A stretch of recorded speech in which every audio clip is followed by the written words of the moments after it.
कृष्णाय वासुदेवाय परमात्मने।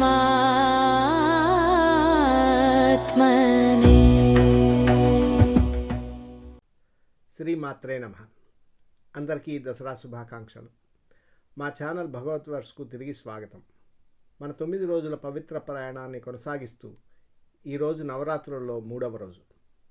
ఈరోజు అమ్మవారి 3వ అవతారమైన చంద్రఘంట అమ్మవారి కథను మీతో పంచుకోవడానికి మేము చాలా ఆనందిస్తున్నాం. మన చిన్ని భాగవతార్ ఆమె దివ్యమైన కథను వివరించడానికి సిద్ధంగా ఉన్నారు. ఆమె పవిత్ర గాథను మీరు ఆస్వాదించి స్ఫూర్తి పొందుతారని మేము ఆశిస్తున్నాం. ఆలస్యం ఎందుకు, కథ విందాం. శ్రీమాత్రే నమః. పిండజ ప్రవరారూఢ చండకోపాస్త్రకైర్యుత ప్రసాదం తనుతే మహ్యం చంద్రఘంటేతి విశ్రుత. చంద్రఘంట అనే పేరుతో ప్రసిద్ధి చెందిన అమ్మవారి రూపం సింహంపై ఆసీనురాలై ఉంటుంది. ఆమె అత్యంత భయంకరమైన ఆయుధాలను ధరించి ఉంటుంది. అటువంటి దేవి మన అందరికీ అనుగ్రహాన్ని ప్రసాదించుగాక. ప్రియ భక్తులారా, అందరికీ దసరా పండుగ శుభాకాంక్షలు. ఈరోజు మనం నవరాత్ర పర్వదినాల్లో 3వ రోజుకు చేరుకున్నాం. నవరాత్రి 3వ రోజు ఆరాధించబడే అమ్మవారి రూపం చంద్రఘంట. ఈ రూపం పార్వతీదేవి మహిమల్లో ఒక ప్రత్యేకమైన ఘట్టం.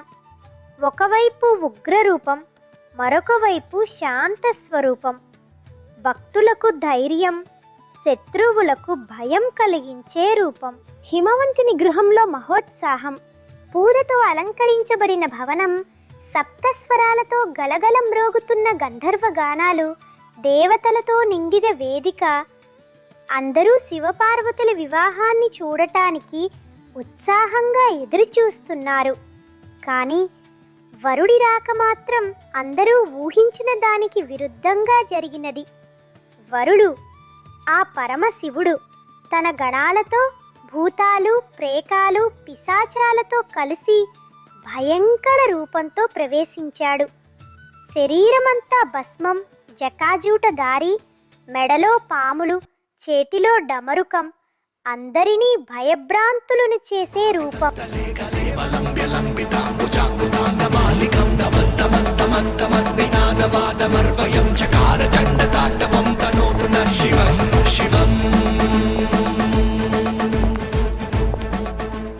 ఈ దృశ్యం చూసి అక్కడున్న వారంతా ఒక్కసారిగా భయంతో వణికిపోయారు.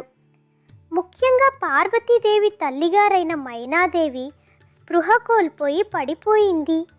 అందరూ భయంతో తలలు వంచినప్పుడు ఒక్క పార్వతీ అమ్మవారు మాత్రమే ధైర్యంగా నిలిచింది. ఆమె తన తల్లిని చూసి మృదువుగా పలికింది. వారి మధ్య ఇలా సంభాషణ జరిగింది. అమ్మా, కళ్ళు తెరువు. ఎందుకు అలా భయపడుతున్నావు? నా భర్తను చూసి భయపడకు. పార్వతీ, అది నీ భర్త? ఆ వేషమేంటి? మెడలో పాములు, శరీరానికి బూడిద, ఆ తోడుగా ఉన్న భూతాలు, ఇతడా నువ్వు కోరుకున్న భర్త? అమ్మా, నువ్వు చూస్తున్నది ఆయన బాహ్య రూపం మాత్రమే. కాని వారు త్యాగానికి, వైరాగ్యానికి ఒక ప్రతిరూపం. ఆయన మహాపవిత్రమైనవాడు, లోకానికి శుభం కలిగించేవాడు. భస్మం, పాములు ఇవన్నీ ఆయనలోని దివ్యత్వాన్ని తెలియచేస్తాయి. దయచేసి ఆయనను ఈ విధంగా చూడకు. నా ప్రేమను నమ్ము. పార్వతీ, నేను నిన్ను నమ్ముతాను తల్లి. కానీ నా మనసు భయంతో వణికిపోతోంది. నా చిన్నారి, నా ముద్దుల కూతురు ఇంత భయంకరమైన వాడిని భర్తగా కోరుకుందని తలుచుకుంటే, పైగా ఎంతో అల్లారు ముద్దుగా పెరిగావు. అతనితో ఎలా కాపురం చేస్తావో అని నా మనసు అల్లాడిపోతోంది. భయపడకు అమ్మా. నేను ఆయనకు నచ్చే విధంగా నన్ను మార్చుకున్నాను. నా కోసం ఆయన కూడా తన రూపాన్ని మార్చుకుంటాడనే నమ్మకం నాకుంది. ఆయన రూపాన్ని మార్చుకోవడానికి నా ప్రేమ, నా భక్తి సరిపోతాయి. పార్వతీదేవి యొక్క అచంచలమైన విశ్వాసం ఆ మాటల్లో గోచరించింది. అది మనకు ఒక పాఠం. నిజమైన భక్తి ఉన్న చోట భయానికి స్థానం ఉండదు. అప్పుడు పార్వతి తన దివ్య రూపాన్ని ప్రదర్శించింది. ఒక్కసారిగా ఒక ప్రకాశం వ్యాపించింది. ఆమె చంద్రగంట రూపంలో ప్రత్యక్షమైంది. నుదుటిపై అర్ధచంద్రుడు గంట ఆకారంలో ప్రకాశిస్తున్నారు. 10 చేతుల్లో ఆయుధాలు, ఖడ్గం, గద, బాణం, త్రిశూలం. ఆమె సింహంపై ఆసీనురాలై ఉంది.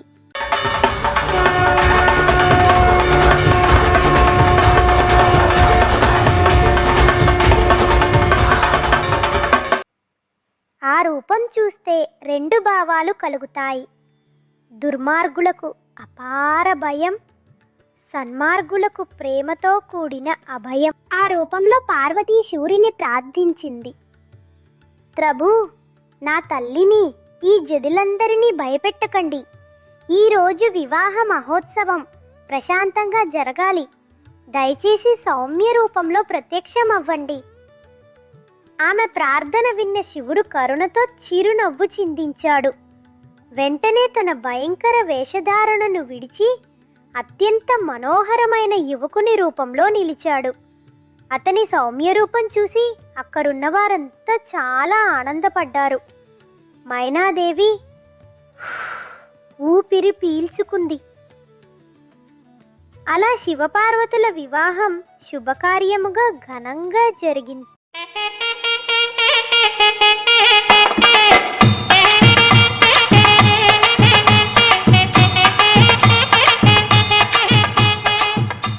కానీ చంద్రగంట రూపం కథ ఇక్కడితో ముగియదు. మరొక పౌరాణిక కథనం ఆధారంగా తారకాసురుడు అనే రాక్షసుడు, అతని సైన్యాధిపతి జటుకాసురుడు దేవతలకు అమితమైన కష్టాలు కలిగించేవారట.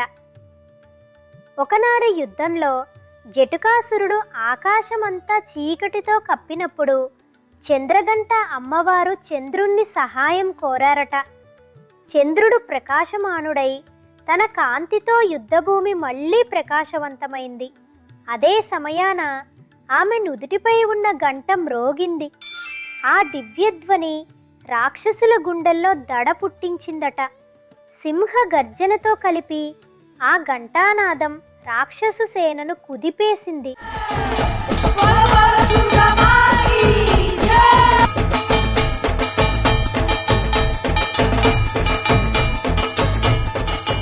చివరికి ఆమె వారిని సంహరించి దేవతలకు రక్షణ కలిగించింది. చంద్రగంట దేవిని ఆరాధించే వారికి లభించేది కేవలం భక్తి మాత్రమే కాదు, ధైర్యం, భయానికి స్థానం ఉండదు, శౌర్యం, చెడు శక్తులను ఎదుర్కొనే శక్తి వస్తుంది, శాంతి, మనసుకు ప్రశాంతత లభిస్తుంది, రక్షణ, చెడు శక్తుల నుండి, ప్రతికూల శక్తుల నుండి రక్షణ లభిస్తుంది. ఆమె నుదుటిపై ఉన్న ఘంటానాదం దుష్టశక్తులను పారద్రోలి భక్తులకు రక్షణ కలిగిస్తుంది. నవరాత్రి 3వ రోజు ఆమెను ఆరాధించడం అంటే మనలోని భయాన్ని జయించడం, చెడు శక్తులను పారద్రోలడం, ధైర్యం, ప్రశాంతతను ఆహ్వానించడం. విన్నారుగా చంద్రగంట అమ్మవారి వృత్తాంతం. మళ్ళా రేపు మరో మహత్తరమైన కథ చెప్పుకుందాం. అంతవరకు సెలవు. శ్రీమాత్రే నమః. చంద్రగంట అమ్మవారి కథ మా ముద్దుల చిన్ని భాగవత ద్వారా విని మీరందరూ ఆనందించారని భావిస్తున్నాను. రేపు మరలా మరో అవతార కథతో కలుద్దాం. అయితే రేపటి అవతారం పేరేమిటో, ప్రార్థనా శ్లోకం ఏమిటో చెప్పదలుచుకుంటే క్రింది కామెంట్స్లో పోస్ట్ చేయండి. శ్రీమాత్రే నమః. కృష్ణాయ వాసుదేవాయ పరమాత్మనే